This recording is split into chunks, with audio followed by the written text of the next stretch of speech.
egresado distinguido de la escuela, quien va a presentar su conferencia Análisis de grupos topológicos. Pero vamos a dar una breve semblanza sobre su currículum.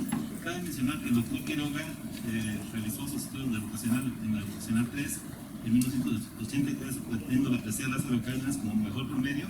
Terminó la licenciatura en Física y Matemáticas aquí en la Escuela Superior de Física y Matemáticas en 1987 con un promedio de 9.98, 32 días estudió 9 en esas materias, obteniendo la presea Lázaro Cárdenas como mejor promedio. Realizó sus estudios de maestría en la Universidad de Chicago, terminando en 1990, y obtuvo el premio Franz y Gertrude Meyer como mejor estudiante de maestría en la Universidad de Chicago. Realizó sus estudios de doctorado en la misma universidad en 1994, bajo la dirección del profesor Robert Siemens, quien actualmente es el presidente de esta universidad de Chicago.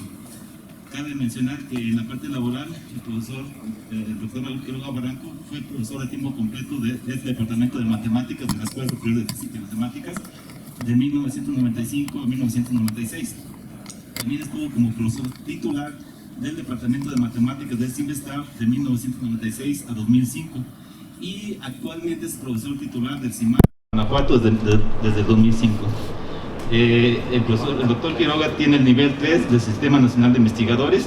En la parte académica, digamos, tiene 3 estudiantes de doctorado y varios de maestría y licenciatura. Tiene más de 30 artículos de investigación con más de 100 citas. Y entre eso hay que resaltar que es uno de los mexicanos que ha publicado un artículo en el Annals of Mathematics, que es la revista más reconocida a nivel internacional de matemáticas. Cabe mencionar que el artículo da la primera respuesta positiva a la conjetura del Zimmer y que no más de 5 mexicanos han publicado en esta revista. Entonces es un gran honor para la Escuela Superior de Física y Matemáticas contar con un egresado distinguido, así como todos los demás que han estado colaborando. Y finalmente hay que mencionar que las áreas de interés del doctor Quiroga son grupos y álgebras de Lie, junto con sus aplicaciones a la geometría diferencial y análisis funcional. Entonces, sin más preámbulo, damos inicio a la conferencia. Adelante, por favor.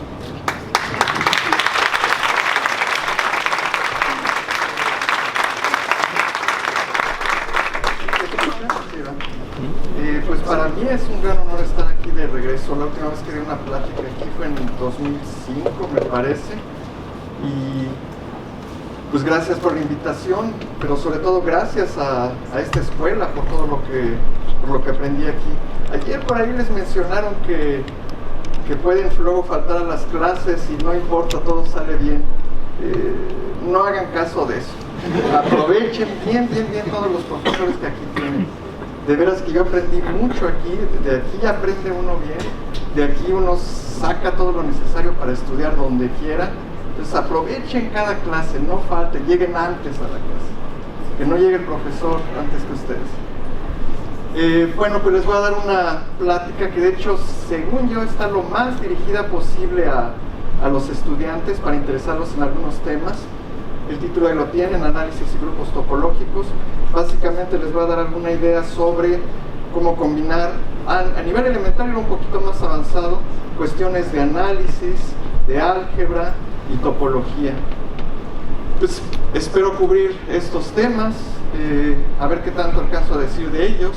Vamos a comenzar con algo que pues es de las cosas que cuando uno entra aquí, pues tengo que aprenderlo, ya sea integrar de la vocacional o de la preparatoria, de donde vengan, pero me dicen que hay una integral que está mucho mejor, ¿no? La integral de Lebesgue. Tenemos la medida de Lebesgue que está determinada por ciertas propiedades. En primer lugar es una medida en Rn, pues eso tiene ciertos axiomas. Lo importante es que se comporta como un tipo de volumen. Y una propiedad fundamental es que es invariante bajo traslaciones. Toman un conjunto, lo trasladan, misma medida. Y esta pues es importante, pero la verdad no tanto, normaliza que el cubo unidad tenga volumen 1. La medida de Lebesgue les permite pues de entrada considerar integrales. A través de esas integrales pues considerar ciertos objetos con los cuales pueden trabajar.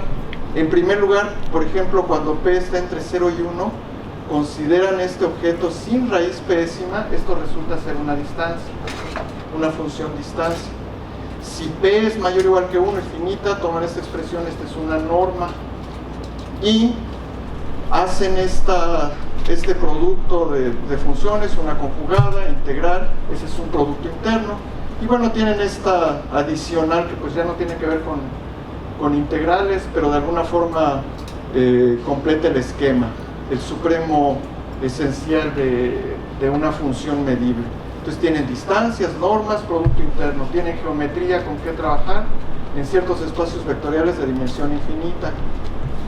Eso les permite obtener cierto tipo especial de espacios con que trabajar, como digo, espacios métricos completos, son completos, toda sucesión de Cauchy en el sentido de esta distancia es convergente. Espacios de Banach, pues un espacio normado, otra vez con su propiedad de completitud. Un espacio de Hilbert, de nuevo, producto interno con completitud. La idea del análisis funcional es estudiar estos espacios junto con posibles generalizaciones.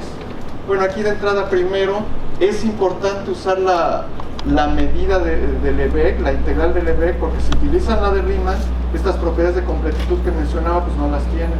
Ciertas cosas de ese estilo no funcionan. Entonces quieren tener como, al hablar de estos espacios, como una especie de Rn, pero en dimensión infinita, ¿no? En que las cosas se comportan bien. El análisis funcional estudia mucho de estos espacios de funciones y, como digo, sus generalizaciones. ¿Cuáles posibles generalizaciones? Pues queremos considerar espacios de medida en otra forma, o sea, otros espacios LP, L2, pero en otros espacios con alguna medida, o algunos otros espacios. ¿Qué quiero decir? Hay espacios de Hilbert que de entrada no necesariamente están definidos como funciones cuadrado integrables sobre Rn o sobre algún otro espacio. Entonces voy a comenzar con un ejemplo más o menos sencillito que realmente es modificar un poco a la medida de Lebesgue. T va a denotar el círculo unidad en el plano complejo. A través del mapeo exponencial pues pueden llevar la recta real hacia T, ¿no? Lo usual.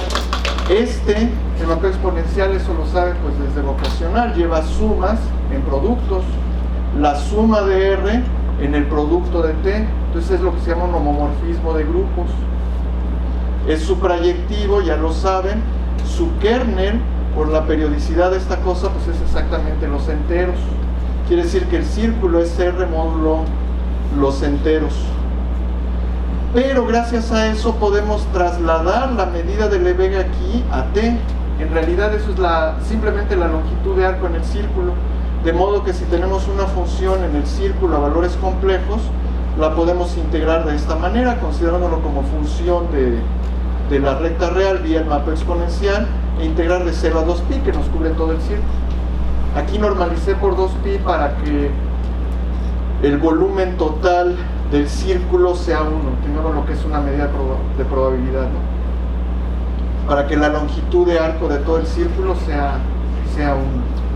Entonces, gracias a esa integral, ahora podemos considerar este producto interno, pues igualito que con la medida de Lebesgue, una función por otra conjugada, integro, con esta normalización, este es un producto interno, la correspondiente norma, y entonces tenemos un espacio L2 correspondiente, funciones medibles, cuyo cuadrado, valor absoluto, la integral es finita. Esto lo decimos que es cuadrado integrable, ¿no? Su cuadrado del valor absoluto es integrable. Este es otro ejemplo de un espacio de Hilbert. No es exactamente un L2 de Rn, está muy relacionado, pero no es exactamente ese. Otros ejemplos fundamentales son dados por los espacios de sucesiones. Por ejemplo, tomamos una sucesión de números complejos. Aquí la estoy tomando sucesión indexada por todos los enteros, no nada más los naturales. Y puedo tomar valor absoluto, potencia pésima, raíz pésima, esto es la norma P, la norma pésima de esa sucesión. Para los que han visto un poquito de medidas, sabrán que en Z hay una medida que es la medida de contar, que para cada conjunto su medida es el número de elementos que tiene, infinito si es infinito. Esta suma realmente es la integral respecto de esa medida de contar. Entonces es otro ejemplo de una norma LP. Tenemos el correspondiente espacio para sucesiones complejas, pues LPZ, son aquellas para las cuales esto es finito, son P sumables, vamos a decir, ¿no? P absolutamente sumable si quieren. Pues se usa esta L minúscula para distinguir que hay una situación especial, ¿no? Con la medida de contar. Ahí están otro ejemplo más en otro espacio de medida. En este momento, además, si se fijan, estamos trabajando tres objetos R, T y Z que resultan ser grupos. Tenemos una operación de grupo. Ahora, lo que quiero ver es cómo se construye las bases, lo más sencillito de lo que es el análisis de Fourier una vez que tienen estas ideas. En primer lugar, el espacio de Hilbert L2 de T tiene lo que se llama una base ortonormal. Entonces es como una base en el caso de espacios vectoriales, pero les está permitido tomar series, y bueno, no hay una identidad como en el caso de espacios vectoriales, sino una identidad en el sentido de un límite. Se puede ver que en este espacio de Hilbert, estos objetos, Z va en Z la N algún entero, esa es una base ortonormal, variando sobre todos los criterios. En particular, si me dan una función en este espacio, yo puedo hallar los coeficientes respecto de esa base ortonormal. ¿Eso cómo lo hacen normalmente? Incluso en álgebra lineal simplemente hacen el producto interno entre la función y los elementos de la base ortonormal, pero el producto interno que tenemos es dado por esta integral. Aquí estoy tomando la función f y la función z a la n, que sea la i n teta, pero conjugada, por eso me sale el menos. Calculo esos coeficientes, esos van a ser los coeficientes de mi función respecto de la base ortonormal, y eso nos da lugar a esta representación de una función respecto de la base ortonormal con estos coeficientes n, donde n ahora está en z, es una suma infinita. Esta identidad no vale en el sentido de que sea para cada z, sino vale en el sentido de que hay una identidad en L2. El lado derecho converge en el sentido de la norma L2, y en ese sentido tenemos esta identidad. Estos coeficientes, los que lo hayan visto los reconocen, son los coeficientes de Fourier de la función f, de nuestra función periódica. Y de hecho no están definidos nada más para una función cuadrado integrable, con que sea en valor absoluto integrable, con eso ya tienen los coeficientes de Fourier. De manera, bueno, primero esta propiedad.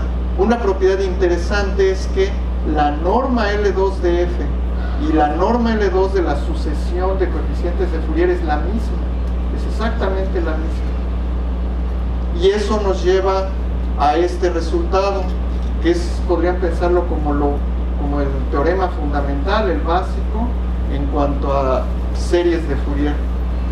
De funciones cuadrado integrables a sucesiones cuadrado sumables, la asignación que a cada f le asocia sus coeficientes de Fourier es una transformación unitaria, o sea, es lineal, compleja y preserva normas. La inversa es dada de esta forma. Hay una manera de pasar de funciones a coeficientes de Fourier y de coeficientes de Fourier de regreso a funciones, de esta manera, que en realidad es la representación que habíamos mencionado en cuanto a coeficientes de Fourier respecto de esta base ortonormal. Pues tenemos una transformada y la fórmula de inversión. Pero ¿qué hay de especial con esta base ortonormal? ¿Por qué me agarré esa? En realidad hay muchas bases ortonormales. Eso ya lo han visto en dimensión infinita, seguramente. En dimensión infinita es lo mismo, hay muchas bases ortonormales. ¿Por qué agarrarme esa? Y todo está de inicio en el mapa exponencial, como les había dicho, lleva sumas en productos. Eso corresponde, poniéndolo como números complejos, z1 por z2 a la n, pues da esto. Lleva productos en productos. Entonces, estos objetos que he considerado son exactamente homomorfismos. En es un homomorfismo de grupos, del círculo a los complejos distintos de cero. De hecho, pues por los valores que toma al mismo círculo. Y hay una proposición aquí interesante, sencilla, pero no es muy difícil de probar. Cualquier homomorfismo de T a C estrella continuo es exactamente uno de estos. EZ es Z a la N, es igual a EN para algún entero. Entonces esta base ortonormal es precisamente la colección de homomorfismos continuos del círculo en C estrella, bueno, los complejos distintos de cero, pero de hecho cae en T. Entonces es exactamente el conjunto de homomorfismos continuos. Entonces estoy aprovechando no nada más la medida del EB, así ya la longitud de arco, sino la estructura de grupo de T para sacar una base ortonormal que es especial en cuanto a su estructura de grupo. Y algo similar podemos hacer para L2DR. Para L2DR, ¿qué hacemos? La cosa es que R también es un grupo. Todos lo pensamos como un campo, pero piensen nada más en la suma. Respecto de la suma, pues se convierte en un grupo. Tenemos asociatividad, tenemos la existencia de inversos, el elemento identidad es el cero, pero lo pensamos como grupo.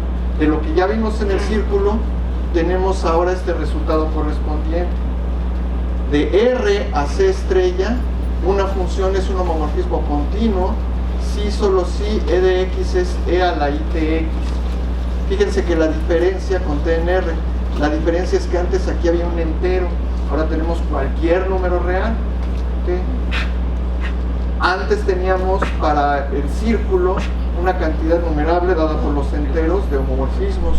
Ahora aquí tenemos un continuo de homomorfismos indexados por todos los números reales. Entonces hay mucho más homomorfismos. Para cada T en R denotamos con E sub T, pues siguiendo la notación de antes, el correspondiente homomorfismo. Bueno, aquí debería decir C estrella. Es homomorfismo, como digo, porque sumas van a dar en productos, como con el mapeo exponencial. Pero, bueno, por analogía con lo que hicimos con el círculo, podemos tratar de tomar una función, hacer producto interno contra estos elementos y hacer producto interno contra estos elementos y hallar como lo que serían sus coeficientes de Fourier. Pero ahora T no es entero, sino va variando sobre los números reales. Aquí 1 en raíz de 2 sobra. El producto interno va a ser este. Si hacen ese producto interno, que es f de x, y conjugar e a la ITX, pues queda esta expresión. Aquí es donde se agrega el 1 en raíz de 2 para obtener ciertas normalizaciones que son útiles. Adelante las veremos. Entonces estos serían como, entre comillas, los coeficientes de Fourier, pero ahora esos coeficientes de Fourier varían con T no entero, sino real. ¿Qué es lo que ocurre? A partir de una función ya no obtienen una sucesión, sino otra función de variable real a valores complejos. Para cada f obtienen f gorro. Esta es la transformada de Fourier de una función. Pero si se fijan, entonces hay una total analogía entre series de Fourier y coeficientes de Fourier, y no utilizamos nada más la forma de integrar las medidas. Lo que estamos utilizando de manera fuerte es el hecho de que tenemos un grupo y homomorfismos continuos, sabemos quiénes son. Pero hay algunas diferencias importantes. Estos ET no son una base ortonormal de L2DR. De hecho, L2DR pues es un espacio de Hilbert. Pueden ver que tiene su conjunto denso numerable, lo que se llama separable. Entonces todas sus bases tienen que ser numerables, y esta cosa no es numerable. Entonces ahora no es una base ortonormal. Peor aún, estos homomorfismos no están en L2DR. ¿Por qué? Porque si tomo el valor absoluto de esa exponencial me da 1. Integro respecto a la medida del EB, pues me da infinito. Entonces estas cosas no están en L2DR. Pues es un cierto problema, pero esta integral la podemos seguir considerando. De nuevo, sin embargo, esta integral no converge en el sentido L2, no tiene sentido cuando hablamos de L2 si f está aquí. ¿Por qué? Porque aquí estamos con una función acotada, una función en L2. Si tomo valor absoluto, eso no necesariamente es integrable. Lo que sé es que el valor absoluto al cuadrado es integrable.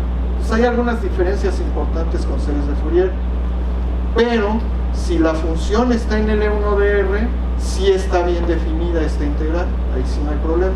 Entonces la transformada de Fourier existe para cualquier función integrable. Pero se pueden hacer algunas correcciones para así dar una transformación unitaria sobre L2 de R. Lo que hacemos es tomar una función integrable que además sea cuadrado integrable. Hay muchas de esas, por ejemplo las funciones con soporte continuas con soporte acotado, por ejemplo, y ahí sí pueden calcular la transformada de Fourier. La transformada de Fourier, partiendo de eso, se puede extender ahora de L2 de R a L2 de R a un mapeo unitario lineal complejo que preserva norma. La transformada inversa está dada casi de la misma manera, pero aquí hay un más, no tenemos el -1. Y en particular, pues tomamos una función, aquí está su transformada de Fourier, calculo la transformada de Fourier, recupero la f. Entonces bueno, aquí está la razón de poner el 1 en raíz de 2. Si aquí pongo, como puse en el comienzo para la transformada de Fourier, pongo 1 en raíz de 2, en la transformada inversa también uso 1 en raíz de 2. Si no hago eso, si no pongo el 1, si no normalizo por ninguna constante, en uno no me va a quedar constante y en el otro, en la transformada inversa, 1 en 2pi. Es para que se vea simétrico, para que las fórmulas se vean simétricas.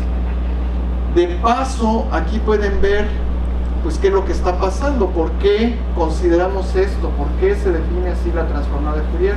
Como digo, estamos haciendo producto interno contra los homomorfismos continuos de R. Incluso pueden tener una explicación a lo siguiente: ¿por qué le pongo ahí el menos? ¿Por qué no trabajo mejor un más? Como digo, porque hay implícito, hay un producto interno que lleva una conjugación. Y la transformada inversa, bueno, es así, ya va al revés. Podemos resumir esta información de la siguiente manera: hemos considerado el círculo, los enteros, los números reales con medidas invariantes bajo sus traslaciones. En esos grupos podemos hacer traslaciones y tenemos medidas invariantes bajo esas traslaciones. La longitud de arco, la medida de contar y la medida de Lebesgue. Y si tomamos G, uno de estos grupos, si se fijan, lo que hemos hecho es que para cada G hay otro G gorro dentro de la misma lista, de tal manera que para cada F cuadrado integrable en G hay una transformada en L2 del G gorro. Por ejemplo, si aquí tomamos, con las series de Fourier, si aquí tomamos el círculo, aquí está Z. Si aquí tomamos R, aquí está R. Y aunque ya no lo dije explícitamente, si aquí tomamos Z, aquí está el círculo. Pero si se fijan, ese es el contenido de la transformada inversa en el caso de series de Fourier. Y además, eso, hay una transformada inversa. Podemos recuperar a F de F gorro. Entonces, como que hay un isomorfismo entre L2G y L2G gorro, dada por la transformada y la transformada inversa. La correspondencia, como les decía, para funciones sobre el círculo obtenemos sucesiones, que son sus coeficientes de Fourier. Está la transformada inversa. Y para funciones sobre R, otra vez funciones sobre R, que es la transformada de Fourier. Pero aquí lo fundamental fue utilizar ciertas medidas en estos grupos especiales que consideran. Entonces, ¿esto cómo lo podemos considerar? ¿Cómo lo podemos generalizar? Considerando grupos topológicos. Grupos, como quizás al menos ya hayan oído, es un conjunto con una operación, la pueden escribir como producto, es asociativa, tiene elemento identidad y hay inversas. Un grupo, pero además ahora le metemos una topología. O un grupo topológico que va a ser, es grupo y es espacio topológico a la vez, y las dos estructuras pues tienen que estar relacionadas para que esto funcione bien. Entonces la forma en que las relacionamos es: las operaciones de grupos son continuas, el producto y el proceso de tomar inversa que sean operaciones continuas.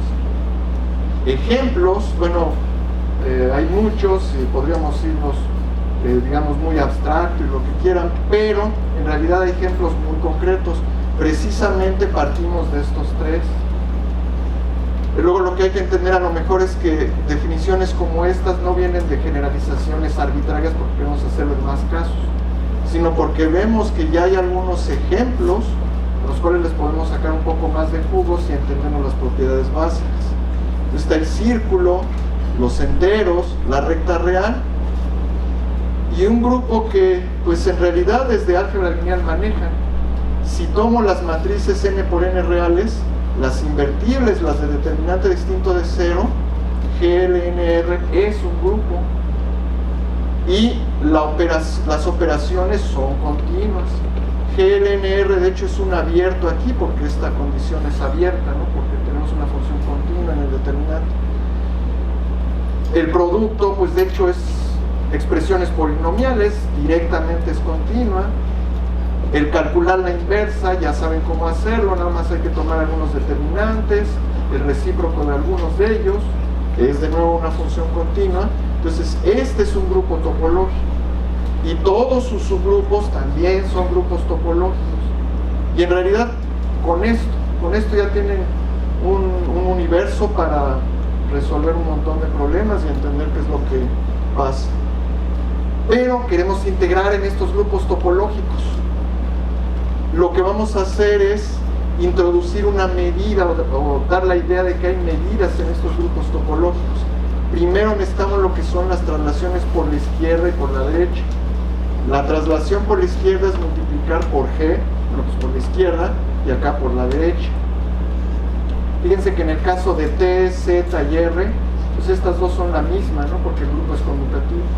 Cuando el grupo es conmutativo, traslación por la izquierda y por la derecha es la misma, pero en general no tiene por qué ser así, como con matrices. Y hay un resultado fundamental que nos dice que siempre hay una medida bien especial en todo grupo topológico. Es debido a Haar, y esa medida se llama la medida de Haar. Si toman un grupo topológico, eso sí es muy importante que sea localmente compacto, cada punto tiene una vecindad compacta, entonces hay una medida de Borel invariante bajo traslaciones. Aquí de Borel pues lo que deben entender es que una medida que pues es medida y sabe medir abiertos y cerrados. Es eso básicamente. Y invariante bajo traslaciones, si a un subconjunto, digamos abierto o cerrado, lo traslado, la medida no cambia. Pero fíjense que aquí estoy pidiendo traslaciones izquierdas, ya no estoy involucrando las derechas. Esta medida que existe por este teorema es única salvo una constante multiplicativa y se llama la medida de Haar izquierda de G. ¿Qué quiere decir salvo una constante multiplicativa? Que cualesquiera dos posibles medidas con esta propiedad difieren por una constante nada más, positiva. Entonces la medida de Haar es única. Si resultara ser finita, siempre puedo dividir por el volumen total y hacerla de probabilidad y ahí ya la fijo, ya fijo una. Pero tiene que ser finita y no siempre va a ser finita. Ejemplos de medida de Haar, pues la medida de Lebesgue, así es como la pedimos. La longitud de arco en el círculo y la medida de contar en los enteros. Esas precisamente, ¿no? Las medidas de Lebesgue ahí, la medida de contar, de hecho en todo grupo numerable ponen la medida de contar, le ponen la topología discreta, ahí está, ¿no? Para el grupo general lineal, ¿cuál es la medida? Sí se puede decir fácilmente cuál es la medida. Como decía, este es un abierto en MNR, en las matrices. Estas matrices, pues es Rn cuadrada. Ahí ya tengo una medida de Lebesgue. Entonces a lo mejor uno diría, pues esa medida de Lebesgue va a ser la medida de Haar. El problema es que la medida de Lebesgue es invariante bajo traslaciones sumando. Y ahora queremos una que sea invariante bajo traslaciones multiplicando, ya no es lo mismo. Si esta es la medida de Lebesgue en el espacio de matrices, esta va a ser la medida de Haar. Entonces, es casi como la medida de Lebesgue, pero hay que meterle este coeficiente, que depende del punto X en el que están manejando. Entonces, el tamaño de los conjuntos, el volumen de los conjuntos va a estar cambiando dependiendo de dónde se encuentre. Y esta es algo interesante, aunque el grupo no es conmutativo, es invariante por la izquierda y por la derecha. Entonces, en este caso, la medida de Haar izquierda, la medida de Haar derecha son la misma. pero hay ejemplos en los que no es la misma. Por ejemplo, tomen este espacio de matrices, A real distinto de 0, B real. Se puede ver que el conjunto de matrices de esta forma es un grupo. De hecho, es el grupo afín, el grupo de multiplicaciones por escalares y traslaciones en R. Y en este caso, la medida de Haar por la izquierda y por la derecha en términos de la medida de Lebesgue en las coordenadas A y B quedan de esta forma. Si se fijan, hay una diferencia. Aquí tenemos A cuadrada, aquí valor absoluto de A. Entonces las medidas de Haar izquierda y derecha no son la misma. Aquí ya no alcanzó a salir esto, pero dice. Dado un grupo topológico localmente compacto, entonces tenemos una medida de Haar, con lo cual podemos considerar espacios LP. Entonces lo primero que nos surge, ¿habrá un análisis de Fourier en estos grupos? Si sí, pues ahora vamos a tener análisis de Fourier o algo así para matrices incluso. Muchos problemas precisamente se pueden generalizar. El área que estudia esta cuestión de cómo están los espacios LP en grupos y espacios homogéneos es lo que se llama el análisis armónico. El análisis armónico, a lo mejor en su forma más elemental, digamos, sería el círculo, pero precisamente es un grupo, lo podemos llevar a otros grupos. Y sí se puede hacer. Si tenemos un grupo topológico localmente compacto, podemos hacer que el grupo G actúe sobre las funciones cuadrado integrables. ¿De qué manera? Una función actuada por G la hacemos actuar sobre el dominio. Le ponemos aquí un G-1 porque si hacen el calculito, así de veras es acción. Y esto nos da lo que se llama una representación unitaria. O sea, esta asignación nos da un homomorfismo de G a operadores sobre L2 de G que preservan normas. Un problema importante en análisis armónico es descomponer a L2 de G en suma de subespacios irreducibles. ¿Qué quiere decir irreducible? Pues de alguna forma la palabra lo dice, lo más pequeño posible, que ya no se pueda partir. Irreducible quiere decir que es cerrado, invariante y sin subespacios invariantes propios. Pero eso sí, le pedimos cerrado. En dimensión finita, como que está de más, ¿no? Pedir que sea cerrado. Pero en espacios de dimensión infinita hay subespacios que no son cerrados. Hay que restringirnos a los cerrados siempre. Ejemplos de este tipo de descomposición, de hecho ya vimos uno, lo que son las series de Fourier con la base ortonormal. Esa es la descomposición en irreducibles, estos son los irreducibles bajo la acción de T. Entonces la serie de Fourier, las series de Fourier de alguna manera nos dan como ejes naturales dentro de este espacio L2. De manera similar, la transformada de Fourier nos da la descomposición de L2 de R en términos de estos objetos aquí. Pero aquí mucho cuidado, yo había dicho que este ET y por lo tanto CET no está aquí. Entonces esta es una descomposición que no es en subespacios. Trata de ser una suma, pero más bien se tiene que recurrir a integrales. De hecho aquí hay algo raro que quizás no hayan visto. Estoy integrando sobre R, pero aquí estoy poniendo suma directa. Ahí la cosa es que, bueno, ustedes saben integrar funciones, pero aquí no estoy integrando funciones, aquí estoy integrando espacios para dar otro espacio. Esto es lo que se llama una integral directa. Se puede definir con cuidado y en realidad es totalmente el análogo de las sumas directas. Como se imaginarán, la diferencia es que aquí hay algo discreto y aquí hay algo continuo.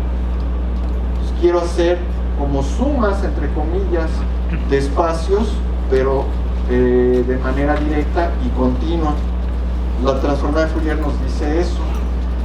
Y en general, lo que son las series de Fourier, la transformada de Fourier se puede hacer para grupos localmente compactos abelianos.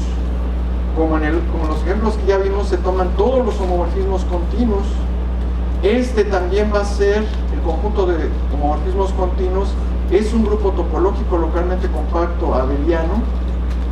Hay una transformada de Fourier, la correspondiente forma de inversión y una correspondiente descomposición en integral directa. Ya vimos ejemplos aquí con el toro, perdón, con el círculo. Aquí tenemos Z, por ejemplo. Con R, aquí tenemos R. ¿Qué hay para otros grupos que no sean necesariamente abelianos? Para un grupo compacto se puede hacer algo similar, nada más que ahora los espacios no son unidimensionales, aparecen con una cierta multiplicidad y sumados sobre un conjunto que no necesariamente es un grupo. Entonces aquí me voy un poquito más rápido.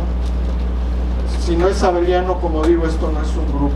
Este resultado aquí es lo que se conoce como el teorema de Peter-Weyl. Pero no queremos estar muchas veces trabajando nada más con grupos, queremos trabajar algunos otros espacios, pero digamos que por lo menos tengan que ver con grupos. ¿Qué pasa si tenemos un espacio que tiene la acción de un G y que esa acción es transitiva, que sea homogéneo? Entonces D se puede poner como el cociente de G módulo K. Supongamos que hay una medida en este espacio. Ahorita veremos ejemplos, pero la medida no necesariamente es invariante bajo G. Podemos hacer el mismo tipo de acción que consideramos antes sobre el dominio, pero fíjense que aquí le voy a poner un factor extra que en muchos casos sí se puede obtener.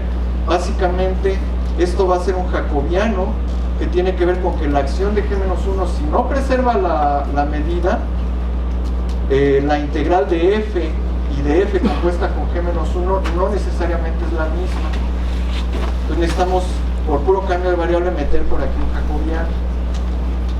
Un ejemplo, en la bola unidad compleja en Cn, tomamos D igual a Bn.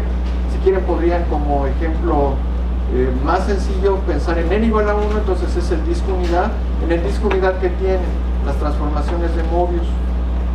Aquí están también las transformaciones de Möbius para la bola unidad, nada más que hay que manejar matrices n más 1 por n más 1 en vez de 2 por 2. Lo se puede hacer, transformaciones de Möbius, y se puede definir exactamente quién es este grupo. Pn, la bola unidad, va a ser el grupo de transformaciones de Möbius módulo todas las rotaciones unitarias alrededor del origen, de su origen. Pero las transformaciones de Möbius para nada que preservan la medida de Lebesgue, pero sí podemos encontrar este factor GJZ, y de hecho, bueno, estamos con variable compleja, va a ser una función analítica holomorfa en la variable Z. Problema que tenemos entonces es determinar la descomposición en irreducibles de L2Bn. La verdad es que hallar la descomposición en irreducibles de muchos de estos espacios elementales es muy difícil, si es que se ha resuelto. Hay muchos problemas abiertos, muchos de estos espacios su descomposición no es conocida. Lo que a veces se hace, por ejemplo, como en este caso que no es bien conocido, es agarrémonos un pedacito irreducible y vamos a estudiar. Un pedacito irreducible que aquí aparece de alguna forma es muy natural. Estamos en variable compleja, pues nos agarramos las funciones cuadrado integrales que además son holomorfas. Ese resulta ser un pedazo irreducible. Y algo que es muy importante es que este es un subespacio cerrado de L2, que se conoce, ahí otra vez no se ve, como el espacio de Berman de Bn.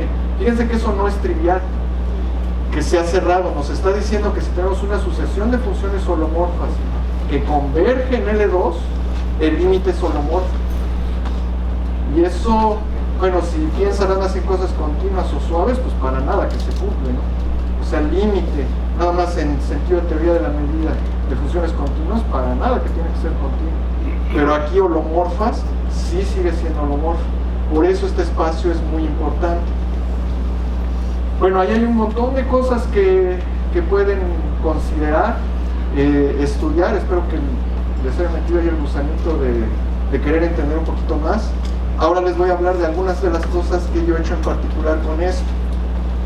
Como este espacio L2 contiene al espacio de Berman como subespacio cerrado, pues tenemos una proyección ortogonal en ese espacio de Hilbert. tomamos a partir de ello lo que se va a llamar un símbolo acotado, una función acotada en Dn. De ahí vamos a definir lo que se llaman los operadores de Toeplitz con símbolo A. Van a ser operadores que llevan funciones en este espacio de Bergman al espacio de Bergman. Y la construcción es más o menos sencilla. Toman una función holomorfa, ahí está su función holomorfa. ¿Qué hacen con esta otra función acotada? Pues la multiplico. Esta función, una función L2 por una función L infinito, sigue siendo L2. Pero, a menos que A sea holomorfa, A por F no tiene por qué ser holomorfa, ¿no? Ya me salí de mi espacio de funciones holomorfas. Pero ¿qué hago? Proyecto de regreso. Entonces multiplico y proyecto. Es un tipo particular de operadores en este espacio de Hilbert, pero de hecho es bastante bueno porque operadores en general aquí siempre se pueden aproximar en un sentido débil por operadores de Toeplitz. Entonces, bueno, estudiar todos los operadores sobre un espacio de Hilbert es una tarea imposible, la verdad. Bueno, vámonos a unos un poco más sencillos, los operadores de Toeplitz. Estos operadores, bueno, multiplicar nada más por A, multiplicar luego por B, obviamente conmutan, pero ya que meto la proyección no tienen por qué conmutar. Estos operadores de Toeplitz no conmutan en general, pero metiendo un poquito de grupos sí podemos encontrar un montón de estos operadores que conmutan. Si tomamos un subgrupo cerrado de las transformaciones de Möbius, tomamos todos aquellos símbolos que son invariantes bajo H, lo denoto de esta manera, A a la H. Hay una buena cantidad de teoremas que nos dicen que si escojo bien este H, los correspondientes símbolos dan operadores de Toeplitz que conmutan.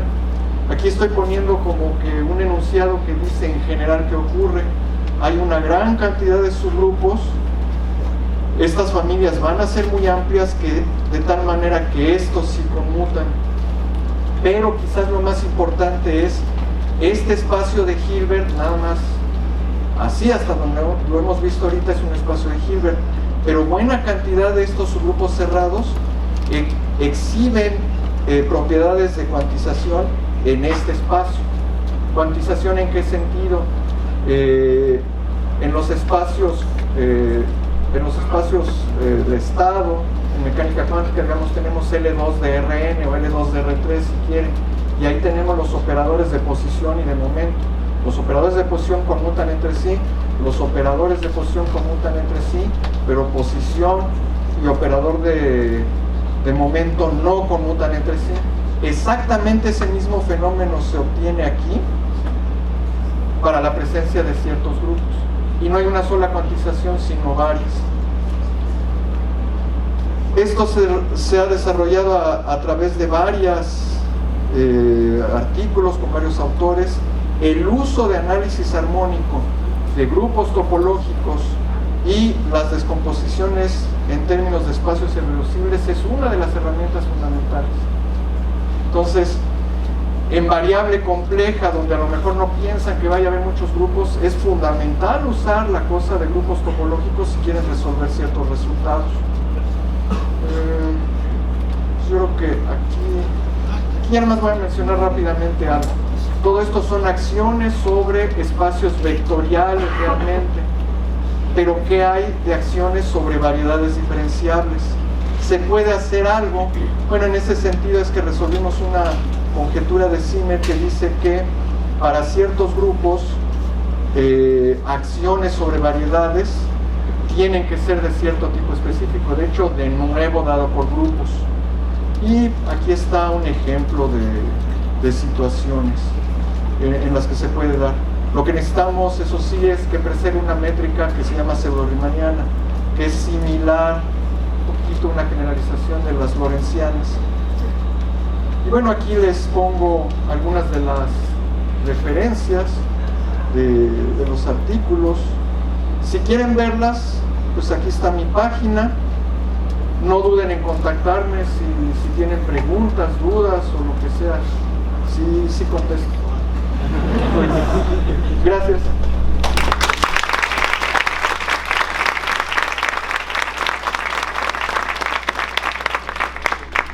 por cuestiones de tiempo solamente tenemos tiempo para una sola pregunta, ¿verdad?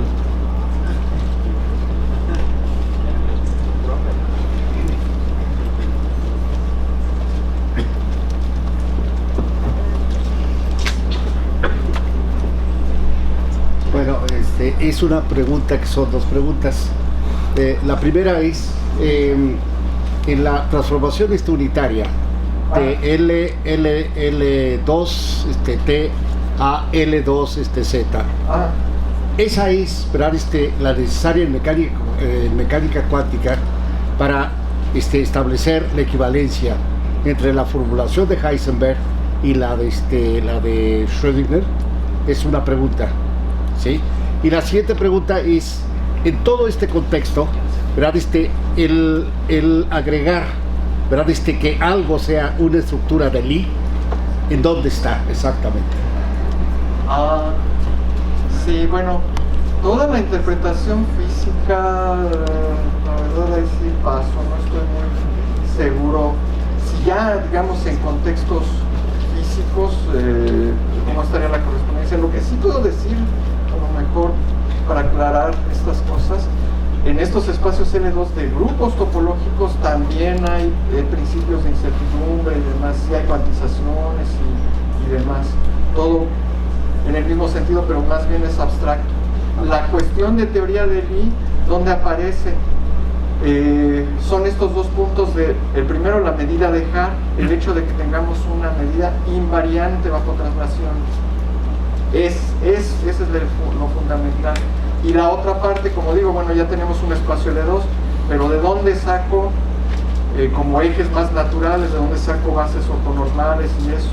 La pura estructura de Lie otra vez nos dice, mira, pues fíjate en los homomorfismos, o fíjate en objetos de ese estilo. Ahí es donde aparece la teoría de Lie. No sé si eso responda, pero sí, básicamente es ahí el hecho de que tenemos esa operación que nos dice, mira, selecciona esta medida, la que es invariante. Sí, también, gracias. Bueno, vamos a hacer entrega en nombre de la Escuela Superior de Física y Matemáticas de una constancia por su excelente